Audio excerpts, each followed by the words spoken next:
অষ্টম শ্রেণীর শিক্ষার তৃতীয় অধ্যায় প্রথম পাঠ পড়াবো। পাঠের বিষয় হচ্ছে বীজতলা। তোমরা কি কেউ বলতে পারো বীজতলা কি?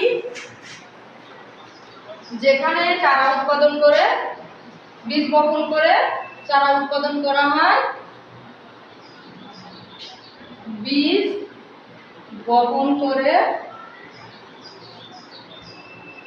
চারা উৎপাদন করা হয়, তাকে বীজতলা বলে।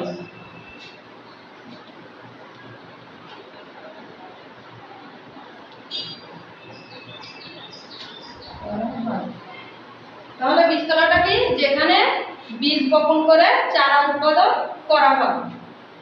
প্রকারভেদ। বীজতলা কত প্রকার? দুই প্রকার। দুই প্রকার। কি কি? শুকনো ভেজা। শুকনো বীজতলা, ভেজা বীজতলা। আর ভেজা বীজতলা।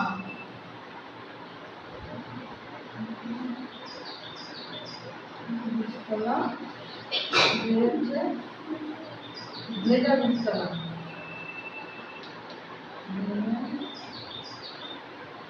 বীজতলা। শুকনো বীজতলায় কি বীজ সরাসরি ছিটানো যায়? না। শুকনো বীজতলায় বীজ সরাসরি ছিটানো যায়, কিন্তু ভেজা বীজতলায় সরাসরি বীজ ছিটানো যায় না। এখানে বীজ ছিটানোর জন্য মাটিটাকে আগে পানি দিয়ে কাদাময় করে তৈরি করে নিতে হয়, তারপর বীজ বপন করতে হয় এবং অঙ্কুরিত বীজ বপন করা হয়। এবার বীজতলার উপকরণ। বীজতলা তৈরি করতে তোমার কি কি উপকরণ লাগবে? জমি, খুঁটি, জায়গা মাপার ফিতা। জমি, কোদাল, মই, জৈব ও অজৈব সার। জমি, খুঁটি,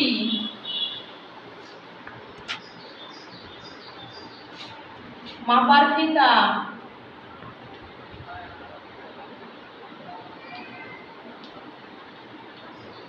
কোদাল, কোদাল,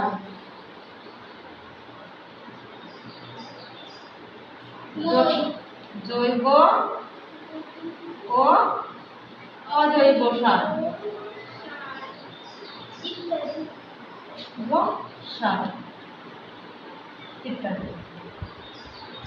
এখানে আমরা যদি মনে করো একটা জমি আছে, সাপোজ এখানে আমরা বীজতলা তৈরি করতে চাই, কিন্তু আমরা এত বড় জমি তো বীজতলার জন্য নেব না। আমাদের একটা নির্দিষ্ট পরিমাপ আছে, এই জন্য আমরা ফিতাটা ব্যবহার করি। এই ফিতা লাগবে, জমি লাগবে, কোদাল, মই, জৈব অজৈব সার। অজৈব সার, জৈব সারটা কি? এটা হচ্ছে কম্পোস্ট সার, যেটা ভার্মি কম্পোস্ট হতে পারে, সবুজ সার হতে পারে। আর অজৈব সার বলতে আমরা বাজারে রাসায়নিক সার যেগুলো কিনতে পাওয়া যায়, এগুলোকে বোঝানো হয়। এখন তোমরা এই তিনটা বিষয় কিছু সময় 1 মিনিটের জন্য পড়ো, এটা আমি তোমাদের আবার পরে জিজ্ঞাসা করব। শিক্ষার্থী বন্ধুরা, তোমাদের তো পড়তে দিয়েছিলাম, এখন আমি তোমাদের কিছু প্রশ্ন জিজ্ঞাসা করব। বীজতলা কাকে বলে? যেখানে বীজ বপন করে চারা রোপণ করা হয় তাকে বীজতলা বলে। তুমি বলো, বীজতলা কত প্রকার? দুই প্রকার। শুকনো বীজতলা আর ভেজা বীজতলা। বসো তোমরা, এবার বলো বীজতলা তৈরি করতে কি কি উপকরণ লাগে? জমি, জায়গা মাপার ফিতা, কোদাল, মই, জৈব ও অজৈব সার ইত্যাদি। থ্যাংক ইউ, তোমরা খুব সুন্দর বলেছো। এখন তোমাদের আমি আরো একটা জিনিস, শিক্ষার্থী বন্ধুরা, তাহলে আমরা এর পরবর্তী অংশে আলোচনার জন্য যাই। এটা হচ্ছে বীজতলা রক্ষণাবেক্ষণ। আমরা একটা বীজতলা তৈরি করার পরে সেটা আমরা কিভাবে পরিচর্যা করব, রক্ষণাবেক্ষণ করব, এখন আমরা সেটা সম্পর্কে জানব। প্রথম কি আমাদের কি করতে হবে? বীজতলার মাটি সমান করতে হবে। বীজতলার মাটি সমান করা, এটা আমি একটু সংক্ষেপে লিখে দিলাম। আমরা কোনো অসমান জমিতে তো বীজতলা তৈরি করতে পারি না, নাকি? এই জন্য জমিটা সমান করে নিতে হবে। তারপর আমরা বীজতলার আগাছা পরিষ্কার করব।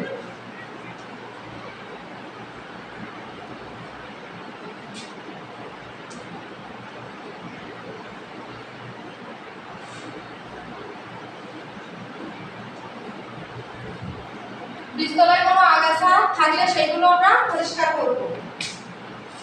রোগ ও পোকার আক্রমণ দেখা দিলে সেটা দমন করব। রোগ ও পোকার আক্রমণ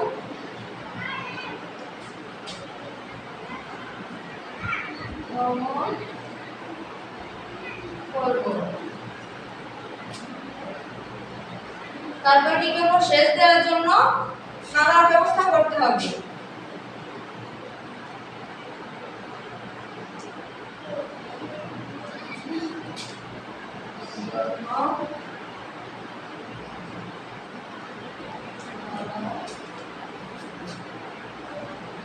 ব্যবস্থা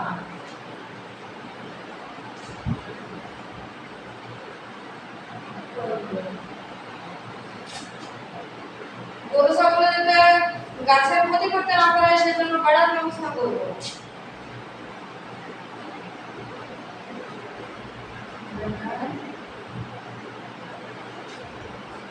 ব্যবস্থা করব। বীজতলায় কখনো আমরা কাঁচা গোবর দেওয়া যাবে না, শুকনো গোবর সার প্রয়োগ করতে হবে।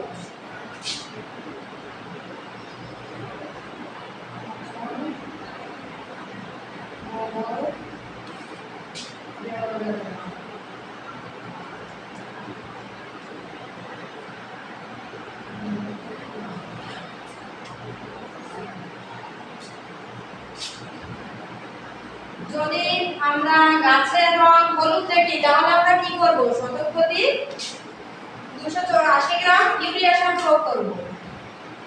গাছ হলুদ হলে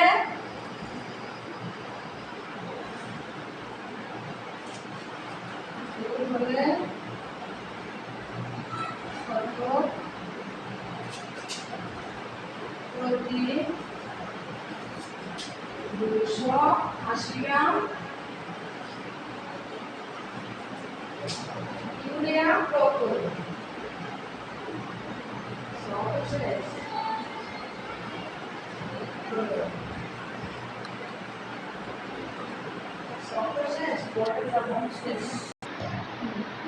আরেকটা বিষয় আছে, বীজতলা শুকিয়ে গেলে পানির ব্যবস্থা করতে হবে।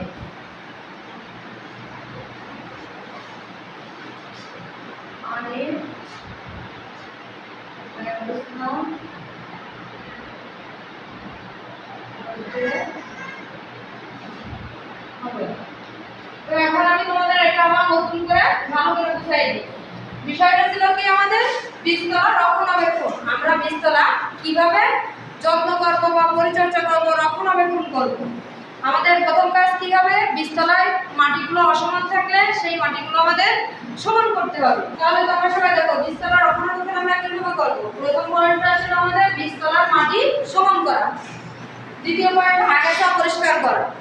তৃতীয় পয়েন্ট আমাদের যদি বীজতলায় রোগ ও পোকার আক্রমণ হয় সেক্ষেত্রে আমরা সেটা দমনের ব্যবস্থা নেব। চতুর্থ পয়েন্ট ছিল আমরা বীজতলায় সেচ দেওয়ার জন্য বীজতলার মাঝখানে নালা তৈরি করব। তারপর যদি আমরা গরু ছাগলের হাত থেকে যাতে চারা না খেয়ে যেতে পারে সেজন্য আমরা বেড়ার ব্যবস্থা করব। আর আমরা জমিতে কখনো কাঁচা গোবর সার প্রয়োগ করা যাবে না, কারণ কাঁচা গোবর সারে বিষক্রিয়া হয়, এতে গাছ মারা যায়। গাছ যদি আমরা হলুদ দেখি সেক্ষেত্রে আমরা ইউরিয়া সার শতক প্রতি 280 গ্রাম প্রয়োগ করব। আমাদের যদি বীজতলার মাটি শুকিয়ে যায় সেক্ষেত্রে আমাদের পানি দেওয়ার ব্যবস্থা করতে হবে।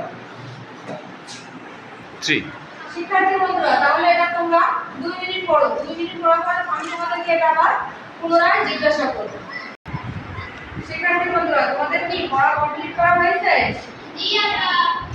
তাহলে তাজমিন বলো, আমরা বীজতলা রক্ষণাবেক্ষণ কিভাবে করব? বীজতলার মাটি সমান রাখা, বীজতলার আগাছা পরিষ্কার রাখা, বীজতলায় কাঁচা গোবর না দেওয়া, বীজতলার গাছ হলদে হয়ে গেলে প্রতি শতকে 280 গ্রাম ইউরিয়া সার দেওয়া, বীজতলায় পানি দেওয়া,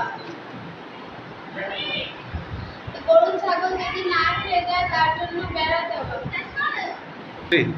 তাজমিন, তোমাকে ধন্যবাদ, তুমি খুব সুন্দর বলেছো। এখন তুমি বসো। কিয়া দাঁড়াও, এবার কিয়া বলো তুমি। বীজতলার মাটি সমান করা, আগাছা পরিষ্কার করা, রোগ ও পোকার আক্রমণ দমন করা, সেচ দেওয়ার জন্য নালার ব্যবস্থা করা, বেড়ার ব্যবস্থা করা, আর কাঁচা গোবর দেওয়া যাবে না। গাছ হলুদ হলে শতক প্রতি 280 গ্রাম ইউরিয়া প্রয়োগ করবে। পানির ব্যবস্থা করতে হবে। কিয়া তোমাকে অসংখ্য ধন্যবাদ, তুমিও খুব সুন্দর বলেছো, বসো।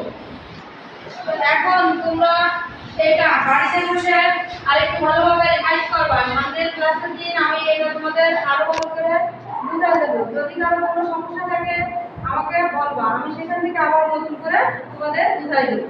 সবাইকে ধন্যবাদ, আজকে ক্লাস এই পর্যন্তই শেষ করছি।